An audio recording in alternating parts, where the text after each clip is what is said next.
My sisters and brothers, I greet you all with the love and peace of the Lord. I invite you to meditate together with me on the holy word of God of 24th October 2020.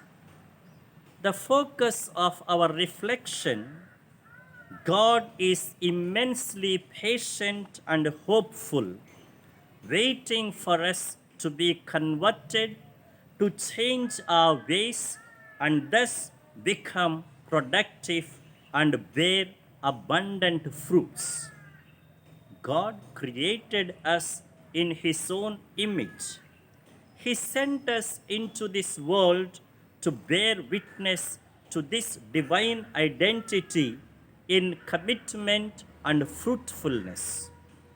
As humans with fragility, at times we succumb to sin and we disfigure this image and rupture this communion.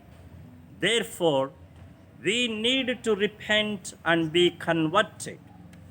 In the light of the gospel, we find Jesus mincing no words. He bluntly states, "You will all perish unless you change your ways."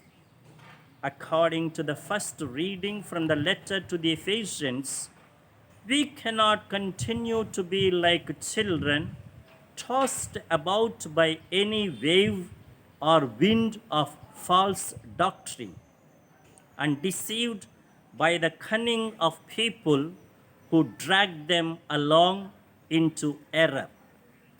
Rather, we must grow in a deeper sense of responsibility.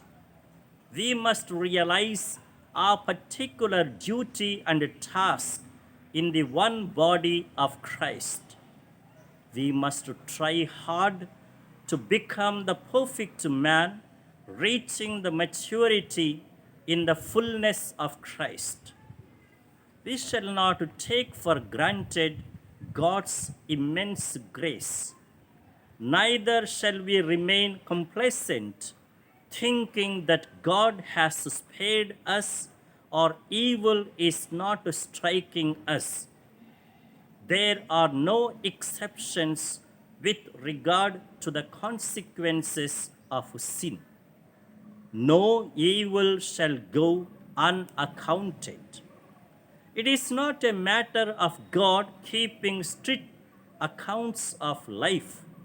Rather, it is a matter of us becoming more accountable and answerable.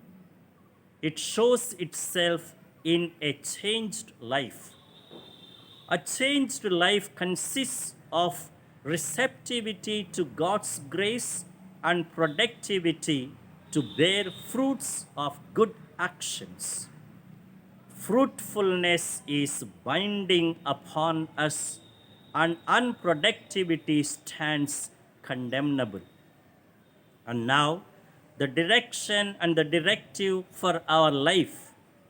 Certainly, God is immensely benevolent and patient, and He never denies us chances to change for the better.